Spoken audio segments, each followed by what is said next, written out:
Hello, this is PCWorkshops and this is our basics course for Python Basics, teaching you Python in the quickest and simplest possible way. Remember, practice makes perfect, so download the files and practice to make the work your own. So now I'm going to show you everything about lists. So what is a list? A list is when I've got more than one value, a sequence of values, and I want to keep all those values in one variable name. For instance, as you can see, I've got three values, Bambi, Rambo, Shrek. All of them I want to put into one variable name called movies. How would I do that? I would make sure that I've got square brackets and then my sequence, all the values, and the values are separated by commas. There I've got a comma, there I've got a comma, and then at the end I close it again with a square bracket. I've done exactly the same here with Monday, Tuesday, Wednesday. Three values separated by comma, encased in square brackets, and that goes into days. Okay, so now I want the computer to show me all those values. Print round bracket movies.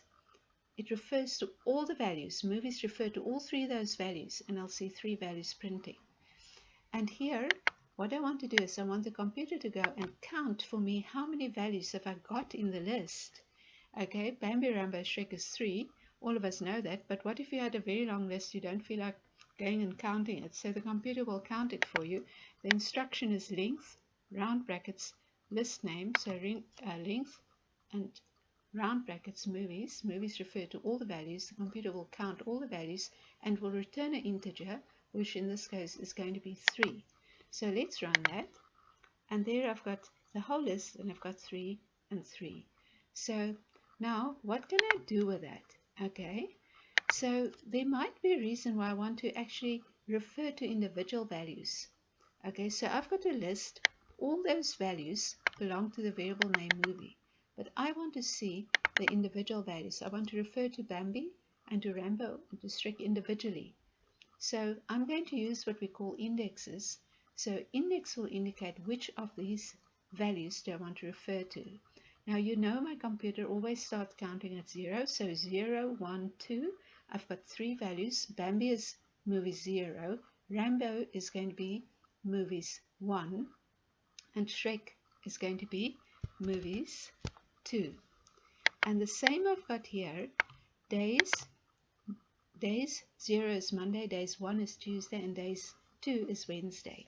So what I'm going to do is here I print each of these values individually by using the indexes.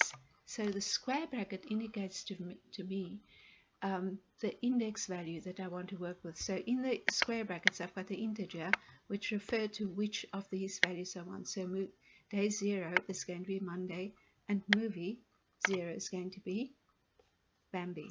So here I do it for all three of them, and I'm going to see all the values.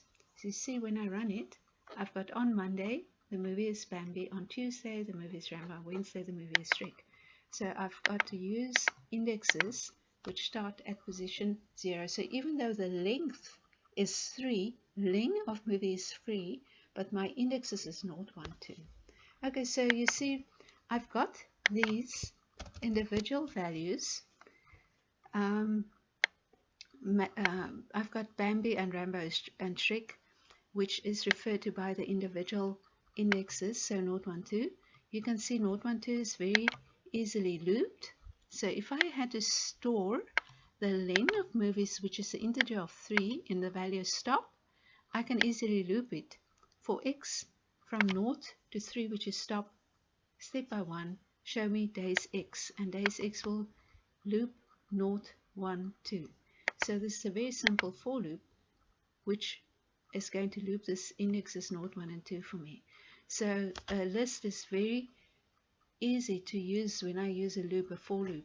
So a list lends itself to being looped with or iterated over with using a for loop. So if I run that, you'll see that now I get Bambi, Rambo, Shrek, which is printed from these individual rows and then my loop.